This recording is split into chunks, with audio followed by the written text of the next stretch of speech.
Welcome back to the Football Fitness Federation podcast. This is episode 360. Welcome back to my co-host, Mr. Jordan Tyra. How are we?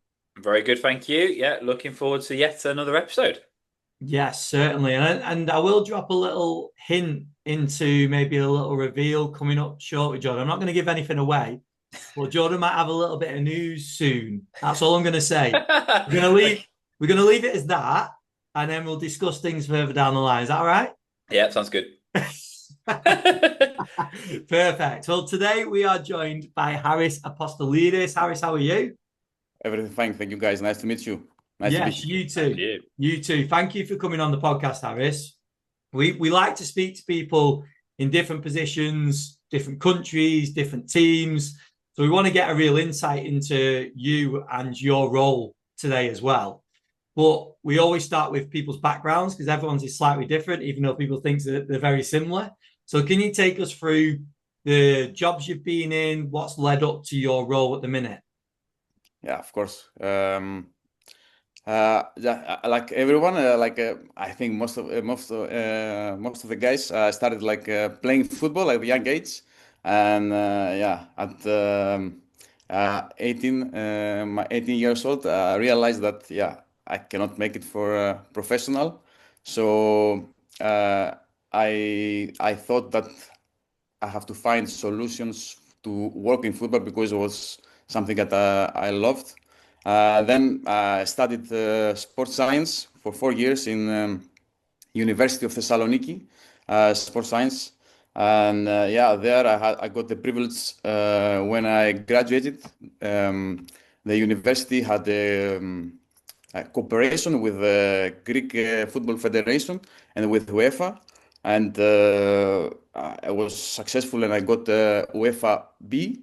Um, After this, I start my let's say coaching career. I start for some youth academies in the region of Thessaloniki, and then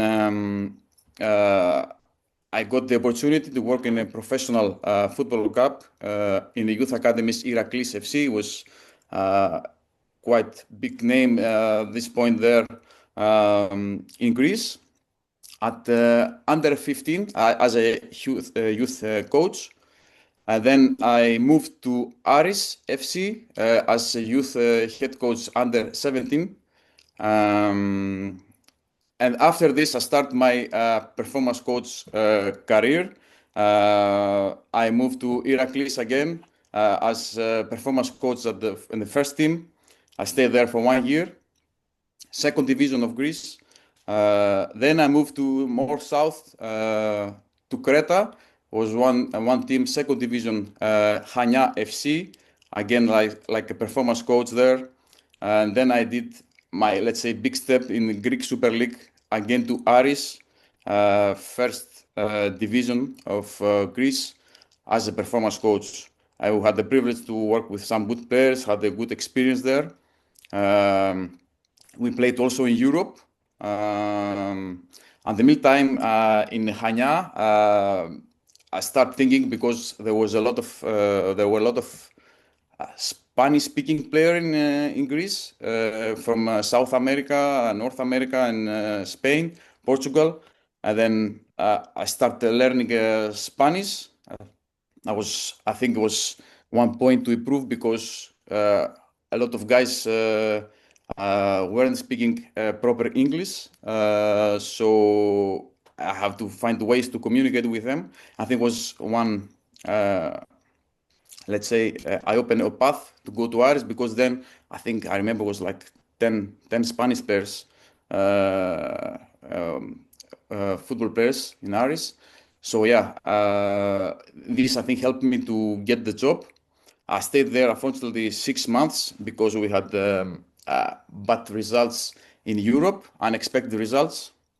And yeah, then I realized I stay a little bit out of professional football around 8 months, 9 months, and I start thinking what I can do to improve myself, to see something different, to know new culture.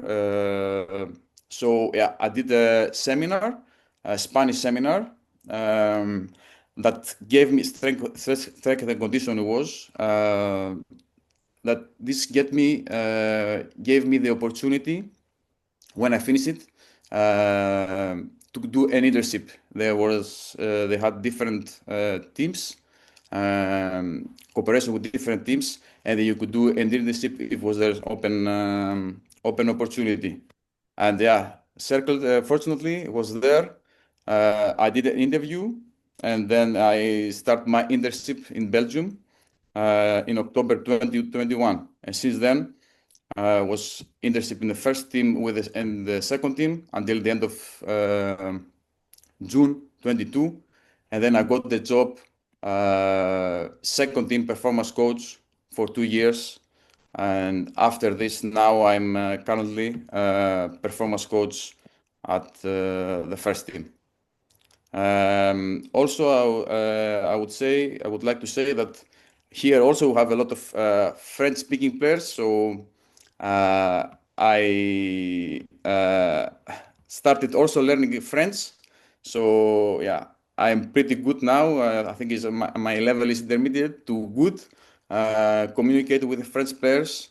I think English and Spanish help me a lot because there are a lot of similarities.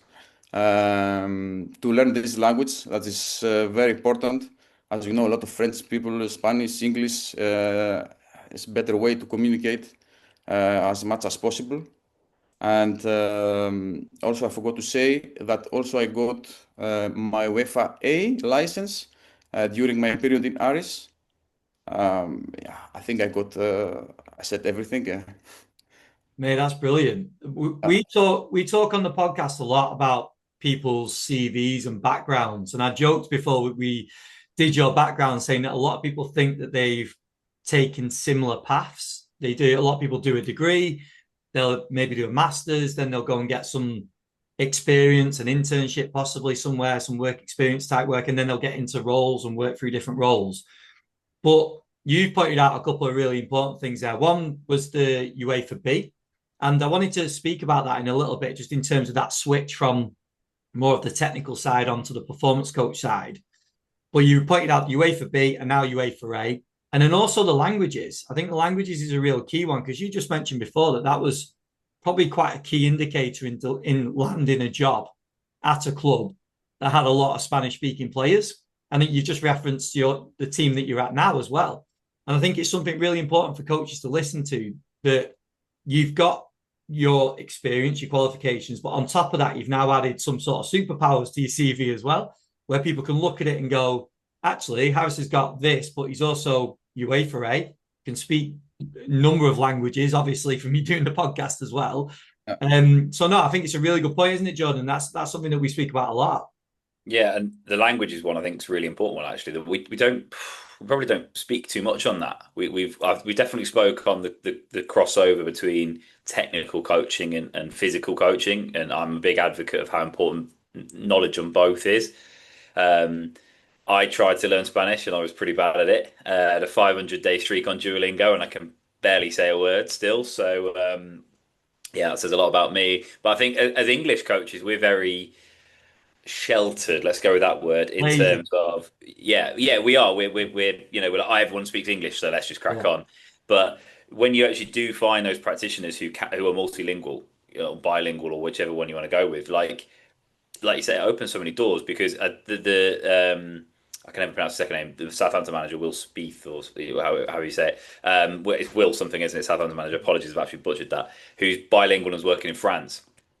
Like, there's loads of great clips of him, like literally just flipping between the languages, the drop of a hat. And I think that's really important. And if you think about a gym scenario or something like that, and I've tried to communicate in my pidgin Spanish before with Spanish players, and you can get a few bits and bobs, you can say sort of each side and all that sort of stuff. But if you to actually fully do it fluently, it can save, minutes, shave minutes off a session rather than going around the houses and trying to understand. Do you understand? No, you don't understand. Okay, let me show you. And then before you know it, you've spent, 2 or 3 minutes trying to demonstrate when you could have you just knew the language, you could have just gone bosh. So I just, but yeah, just to compliment you're learning there, Harrison, to being able to speak Spanish and French and learn it competently is really, really impressive. So how have you found that stepping in and so say you go into a new job and obviously you've got, like say, French players in Belgium and different players of different backgrounds. Is the buy-in good that they go, oh, he speaks a bit of French or he speaks a bit of Spanish? Is that really help you? Yeah, I think so. I think the most important is the communication with the players. For example, if some players are coming here at Cercle Bruges and doesn't speak English and he knows only French, I think the best way to communicate with him and lead him is to know his language. He has to put, of course, the effort because English is global language, so he has to put effort to learn. But the integration is like you have to help him to assist him through this the club. Uh, so yeah, I think it's very important, even if it's French or if it's Spanish, because I try to focus on global language that is most speaking languages. So I think, yeah, for me, for example, I think if I speak French, you open opportunities in France. If I speak Spanish, you open opportunities in Spain or USA or South America. Yeah, I think plays a role. It's not it's one of the important roles, but I don't think it's the most important. But of course, there is a role in this. Yeah, I think so. Yes. Yeah, it's really important. Can we just go back to that? Because you mentioned about doing your way for B, being in these more technical positions, and then you said about the switch to performance, more of a performance coach, and then strength conditioning qualifications and all that sort of stuff. What was the reason for that switch? I think the way to work in professional football,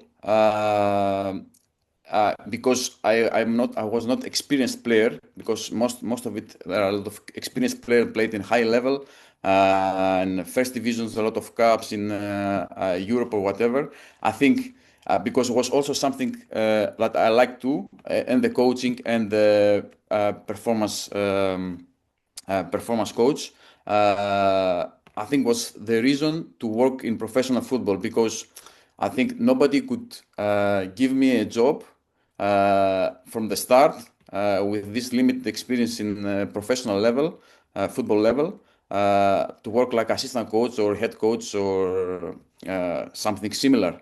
So I think I have to go to my abilities and capabilities that have studied for the sports science. So like this, learning and cooperating with the different coaches, head coaches, get the knowledge, get something for there. Also in performance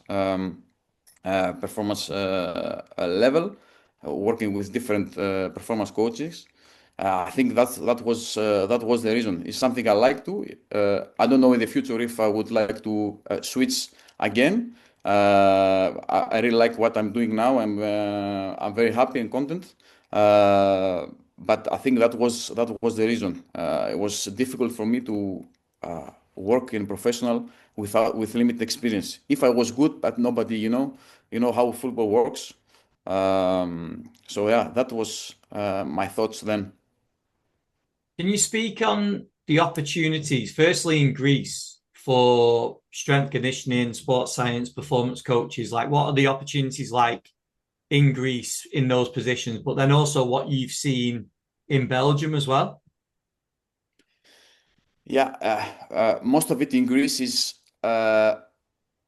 connection wise. Everyone in the world is connection, but it's going mouth to mouth. For example, I know Ben. For example, I get you there. I know Harris. I get you there. I think goes like this in Greece through connections and how you know and how good you are in this position.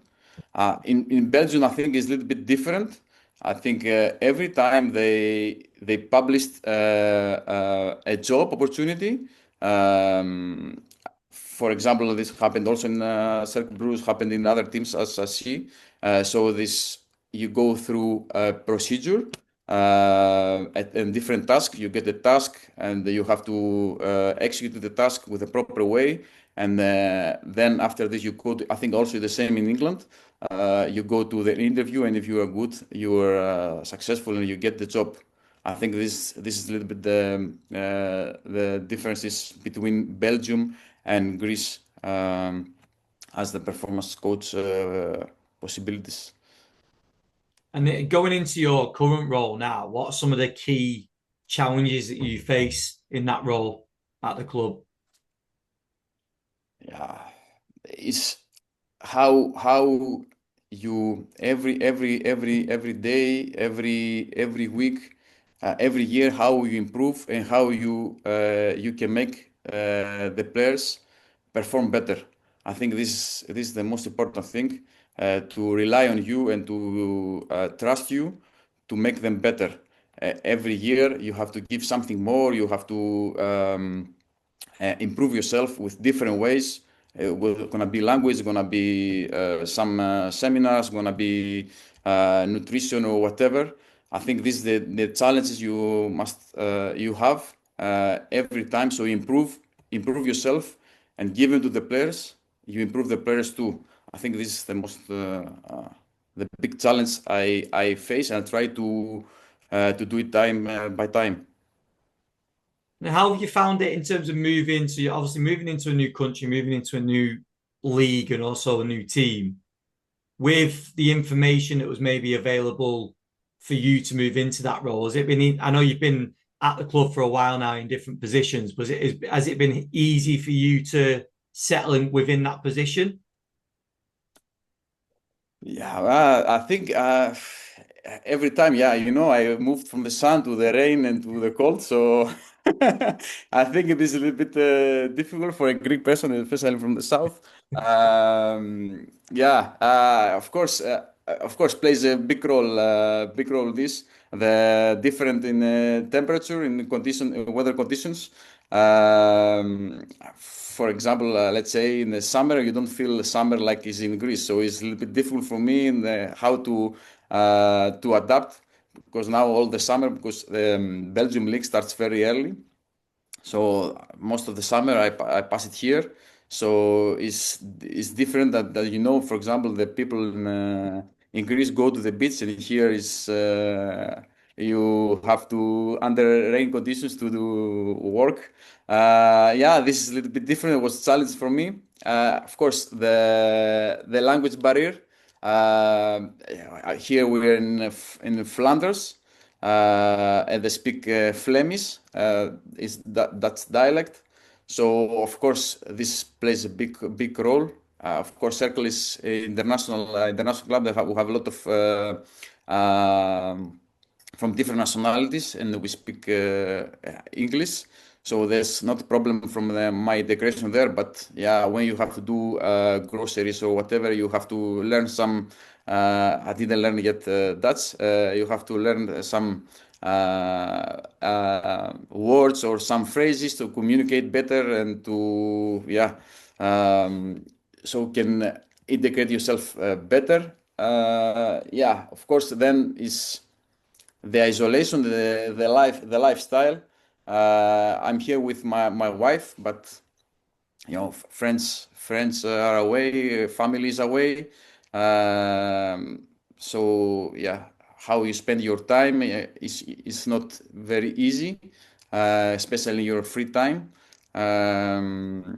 So yeah, plays a role. For example, Christmas, summer, or birthdays, or whatever. You're far from your family, far from your friends, and yeah, this is something you have to deal with it. Of course, then yeah, is uh, yeah. The other thing is, you can say that, okay, the instability, you are from your country, and you know how football is. Today you are in, today and tomorrow you're out. So also you are settled in a different country, and yeah, you don't have someone next to you.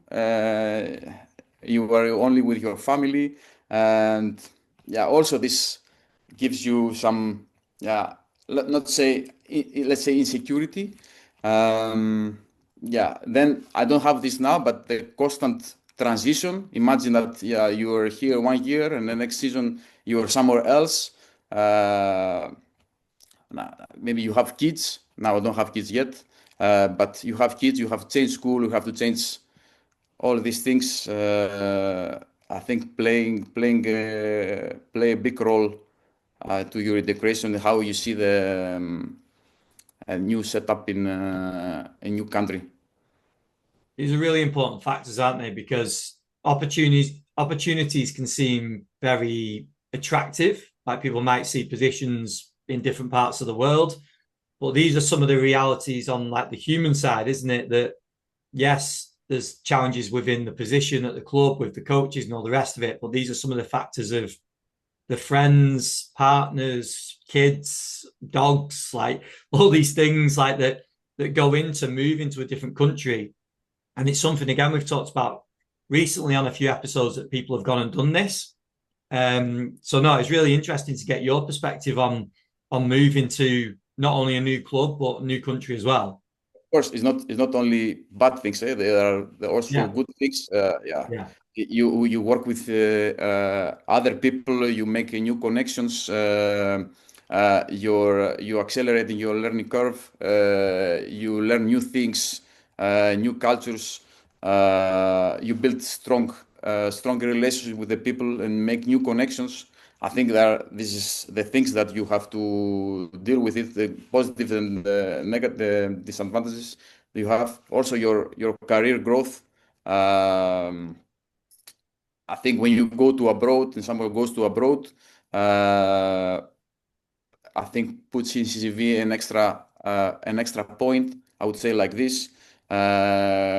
For example, a Greek person who worked to abroad is different that a performance coach works in Greece.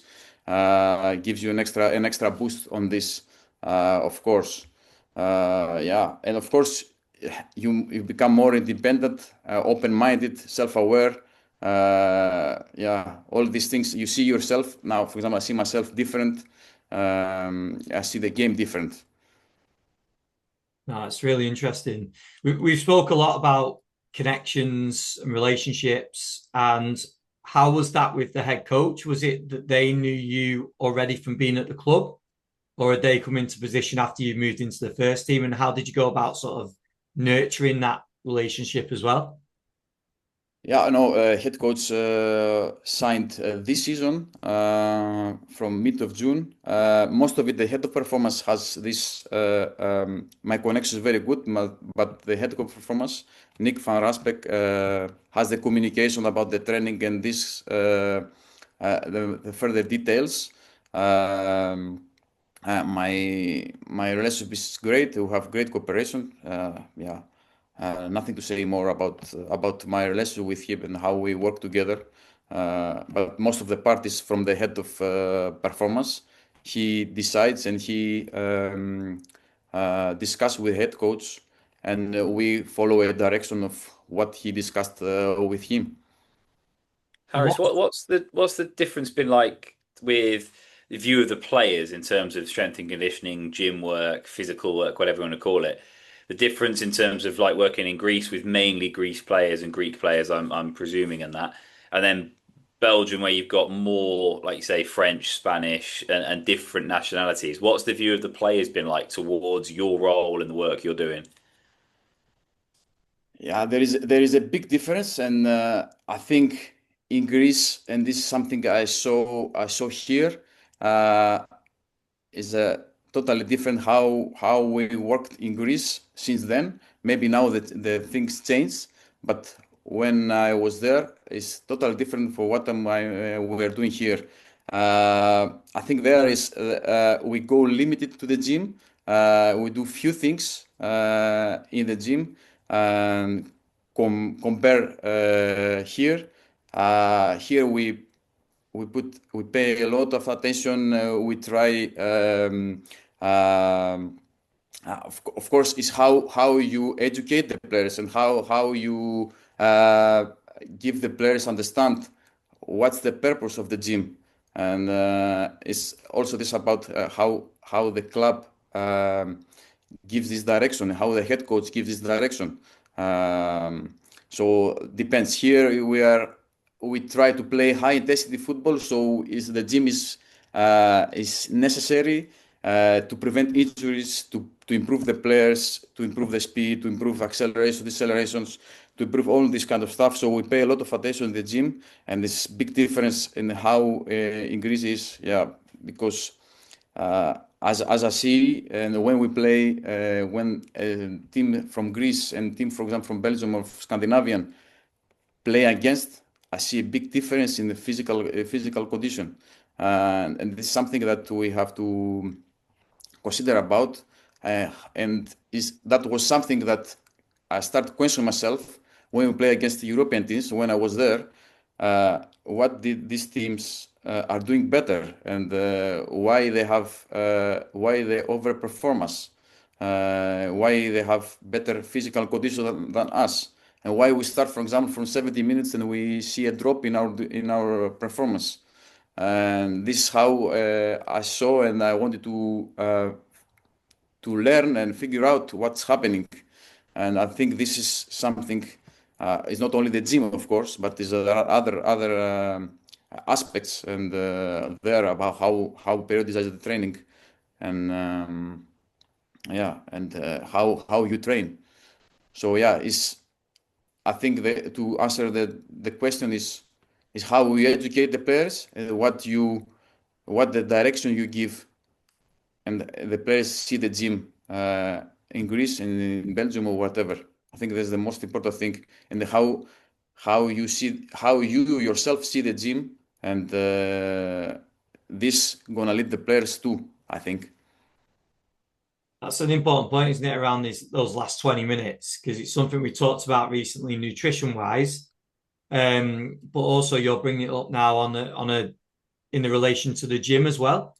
So was it just a case of getting players to strength train regularly and getting regular exposure within the gym environment? Or was there anything specific where you were trying to target within the gym to say this is going to help the last 20 minutes, 10 minutes where a lot of games are won and lost? I think is how is both is gym and is how you periodize your training, and how you understand the numbers, how you understand the metrics, um, uh, to be honest, is how you train and how you specify the training context on the field and in the gym. I think this the most important thing is how relevant is the gym with the pitch. So do you use gym exercise that they're related with the pitch? Do you train? Do you combine the tactical and the physical together on the pitch? I think this is very important topics that we have to work, and in my opinion, this leads to how you can compete in 70, in 75 minutes, in 80 minutes, and how you break down your microcycle. This all the things you overload which day, what you do the next day. You overload the players. How you deal with this? I think this is the most important. And how have you found that in terms of your impact, especially on that time? Any sort of testing, any metrics that you are collecting? Have you seen any big changes with the team and the players? The thing is to create a high performance culture. For example, when you enter the gym, how you set up the gym, what kind of music to create an atmosphere, so the players say, okay, now here I want to work, I want to improve myself, So like this, you lead by example. Put some on the wall some quotes that the players see every day that say, okay, this is how I have to do it. Of course, yeah, you have to collaborate with the players to ask their feeling, how they feel, and yeah, and then you integrate your programs. Of course, you have to set individual programs. For example, here at Cercle, we have some like a paper on the wall, and they write the individual targets. So, for example, when they enter the gym, they see, oh, my individual targets. Today, I have to do my individual work, my upper body work, my lower body work. Um, uh, of course, every session has to be fresh and new in the gym. So when the players are come to the gym and they do the workout before, and when they go to on the pitch, they feel like I am fresh. I'm not tired. I'm not. I'm ready to train. So the session matters. Of course, now. We purchased this season VBT, velocity based training. So like this, we create leaderboards, we create different tableaus, and the players see, for example, I lift like this, I compete with the other guy, so I have to do it better. So this, you give them an engagement, you give them the feeling that now I'm work and I want to improve to be better than the other guy. And like this, you compare, you have your testing and you see, okay, this month you did these results, let's do again a testing next month, and we see who is the best, and we put some pictures on the gym, and we see this guy is the best, and with this way the other guy who wants to improve and be better than him comes to the gym and see, okay, this is the highest speed of the team, this guy has it, so I have to compete, I have to challenge to be more competitive. Yeah, of course, and we track, for example, jumping and all this kind of stuff, and we have it on the pictures. And after a current period of time, we retest again, and we see the results and how we improved. Yeah. Is that a big change that you've seen, especially with the VBT, a big change in terms of intent? Because you spoke about the education behind the gym work that you're doing, but that really does engage players in terms of intent within the exercises as well, doesn't it? Yeah, exactly. Before we were lifting weights. Now we have VBT, and we target. Today we're gonna do strength training. Today we're gonna do speed training. Today we're gonna do power training, and we put the targets. And then we individualized. We individualize each player. We use a TV, and we have some 3 stations, for example. And I think this with this way the players see it and feel it. Yeah, okay. Now it's more individualized on my needs. And we put on the TV USB, and we see, for example, he's gonna do hex bar deadlift is the yellow color. He's gonna do the hip thrust is the red color. We have 3 stations, 6 stations in total, and the players know, for example, okay, I'm yellow, I go there. I'm red, I go there. So with this way, the players feel the engagement, that feel that okay, now is on my needs, and if I do it, I'm gonna be better. And it's huge difference, not big difference, huge difference. And for example, now it's 2 3 months that we use it, and I think we're gonna use it in we're gonna see it in the near future. What the results this which are the results of this training session? I think that's a really good point you made there. I mean, we have a lot of discussions about obviously individualizing your gym work, your prep work, whatever you want to call it. We've also been discussing recently why players sometimes go and use individual coaches because they feel like they're not getting that individualized approach that you said there.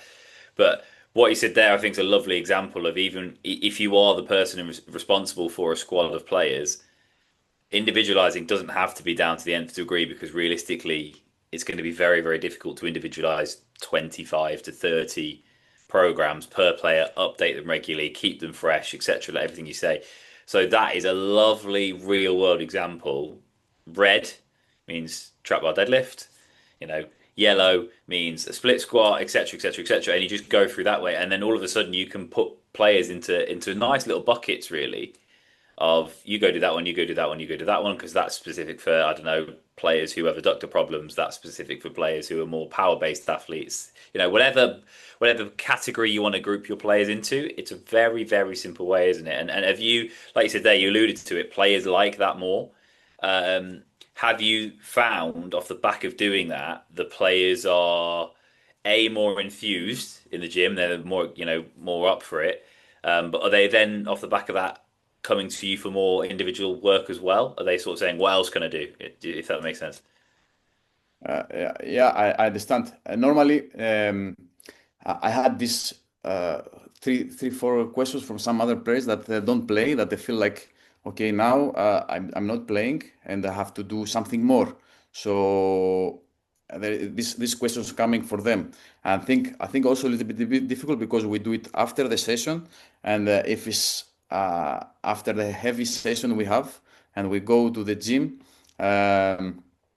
It's difficult. The players, we have four exercises to do more, to ask for more. They have the individual programs. For example, in a specific course, if you had some hamstring injuries or you have some quadriceps injuries, they have one or two exercise extra, and they can do it, and normally they have to do it in this session, in -3 session. We do it in -3 to work in this specific weakness they have. But the question you said to me is that 3, 4 players came that they don't play, say, okay, I want to do more, and I like it. So they want to improve and to be able to be in the selectable and to be in the starting level. It's great. Just on, because you're talking about there collecting some data on your own players with your VBT and everything else that you're discussing there. How's that been in a wider point of interest around other clubs within the league, some gold standards on testing data and all the rest of it? How have you found that within your position? I think now many teams go. I think also is the future future gym session. I think to go on this VBT to work more individualized as much as possible. For example, of course, now we are three performance coaches. Imagine if you are alone, you cannot do these things. You have to go to the basics, and sometimes we forget the basics, and we're going to do complicated things. But now we're three who have this, let's say, privilege, so we can work on this. Last season, for example, we were two, and it was difficult to do this kind of job. This depends also how many staff you have, and I think if you have as many you have to go on this direction. I know a lot of clubs here in some clubs, big clubs in Belgium, they have also the same VBT session, and they go on this and they track players in VBT. So yeah, I think year by year this gonna be developed more and more, and the performance coaches gonna lead to this. This happening here. I mean, in the south, I don't think they do it this. I'm not sure that they do these things. But here in North Europe, I think more teams now they go on this direction. Do you think that's important to see what other clubs are doing? 100%, 100%. Like this, we can see, did they improve? Did they improve with this style? What they have done? What's the results? Everything ends there. We do this, but I'm pretty sure that if you follow this, you're gonna have better results, 100%. But of course, I would like to see how, for example, Manchester City is doing. They have like 10 or 12 fitness coaches. How they I think there's the next level, and the test there is much higher than here in Belgium, they play 3 matches per week. So I think it's something different that I don't know, and I would like to know how they deal with this, and how they deal with the players, and how they integrate this 100%. I think you made a really important point there again, Harris, in terms of data that we collect is lovely. You compare it to other clubs' data and you go, oh, we're better than them, or we're worse than them, or they covered more distance, or more sprint distances, and sprint efforts, etc. But you spot on the money with what you're saying in terms of you now have three performance coaches. Last season you had two. The context behind the club and the staffing structure matters massively, doesn't it? Because like you say, Man City have an army of staff at their disposal. So they can individualize right down to really good details for their players, and they can say, actually, we need to be in this threshold of whatever test, whatever metric, whatever method you want to use. Whereas, like you say, if it's just one performance coach, you're never going to get to that level of detail. So, um, I agree with you in terms of comparing across squads, across teams, across leagues, across countries. Be amazing, but it's almost like you almost want the context, don't you, behind it, saying, well, they ran the most, or they cover the most sprint distances, or the most, let's say, force in the gym, or whatever test you want to use. But they also have amazing facilities, all this equipment, all these staff, all this, that, the other. So across, just going, we'll go back in a little bit and go into Belgium. When you're comparing across the clubs, you touched on it a little bit there. A club structure is relatively similar in terms of number of staff, number of facilities available, equipment available, or is it quite a big stretch and difference between, say, the top leagues and the lower leagues, etc.?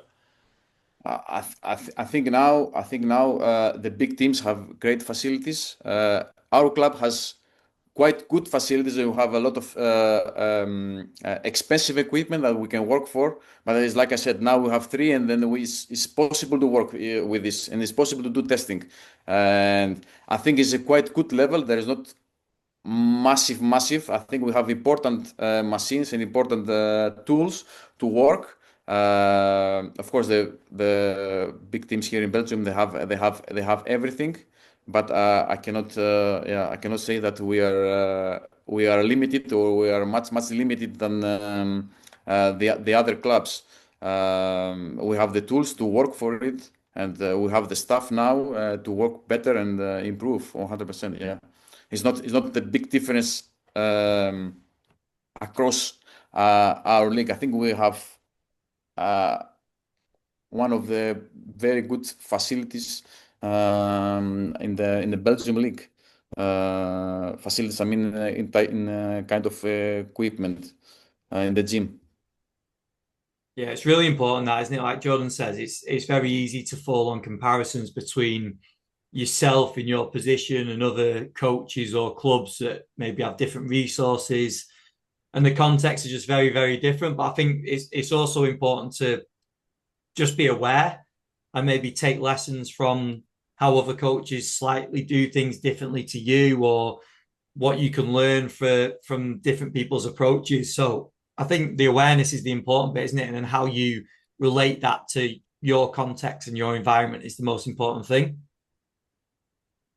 Yeah, of course, that's the most important. Um, how you integrate, how you use all this equipment. For example, we have equipment that is, for example, one, and they will have 25 players. I cannot use one machine for 25 players. And the thing is, when we have plus one session, and they will have like 10 players, then it's possible to use this machine. We have, like, for example, Kaiser. So we have one Kaiser, one big Kaiser, and two other with resistance. So on this day, I can use the Kaiser, and then I improve, and I use this machine, and this facilitates me to use a complicated exercise on this day. Or, for example, we have Vertimax. We have one Vertimax. I cannot use it for 25 players. I have to find a way when it's non-selected training, or is plus one session. We have the compensation training. Then I have to put the Vertimax. and this is how we integrate, and this is how we use these tools. For example, we have one glute hamstring chair. How we do it? We did on these days, or we individualized. I put this machine on their individual programs. So the players goes there and they do this in individual, or the guys are individual. So with this way, we use these machines and we get the best from them for the players. Use them different ways, not collectively, but individualized. Yeah, these are just some of the realities of working with a number of players as well, isn't it? Like, I think it's a really important point that you brought up. Harris, it's been really interesting to sort of pull from your experiences across your time in Greece, but also in your role now in Belgium as well. So I really appreciate you coming on the podcast, and thank you for sharing everything that you have. If people want to reach out and ask any questions to you, is there anywhere that you direct them? My LinkedIn or my Instagram, Haris Apostolidis, I spell it, or LinkedIn, Instagram, both ways we can find, or Facebook. I'm feel free. They can feel free, and I'm always available to respond to their questions or whatever they want to ask. 100%. Brilliant. Harris, thank you very much for your time, and I wish you all the best for the rest of the season as well. Thank you very much. Nice to be here. Nice to be in this podcast. It was a great moment. Thank you very much. Thank you, guys. Cheers, mate. Thank you very much. Episode 360 in the bag, Jordan. It was great to have Harris on. It's like we say on the podcast a lot. It's really good to speak to coaches, and that's what this platform has been so good for. We get to chat to people literally around the world in different positions, and that was exactly that in that episode, wasn't it? It was really good to catch up with him. Yeah, and such different experiences. I've come across probably one or two Greek coaches in my time in England. So, to just learn from somebody's experiences of an entirely different, environment, country, part of Europe, everything like that is really, really interesting sometimes. And I liked what you said in terms of, the difference in player and in club and in style when they play in Europe, and when they saw how they play a Swedish team, there'd be a very different physical stature and different, physicality, if you like, to their teams and all this sort of stuff. And just his experiences of how he's moved country. And I love the reality part you put in there, that, when you're working in a different country, it's just you and your family, your wife or, a husband or whatever you're with. And then in that situation, it's this is just us, and it might be lonely, it might be difficult, but you're putting yourself out into those situations. And I think he hit the nail on the head when he's saying you learn a lot about yourself, you learn about self-reflection, about more about yourself probably than you would if you stayed in a comfortable environment, if you like. So yeah, speaking on the realities of moving around and moving across Europe, the sort of the trials and tribulations of it, but also the pros and cons as well. And then the final thing for me, the bits I really liked is that despite the fact he's worked in very, very different environments to say typical English academies or English first teams, was that the problems and the issues he faces are still the same. And creating buy-in in the gym, get the music right, get the environment right, get the feel right, all those little things, like, it doesn't change where you're working working around the world. That stuff still stays the same. So yeah, I really like that point as well, and what you're saying about VBT and everything like that.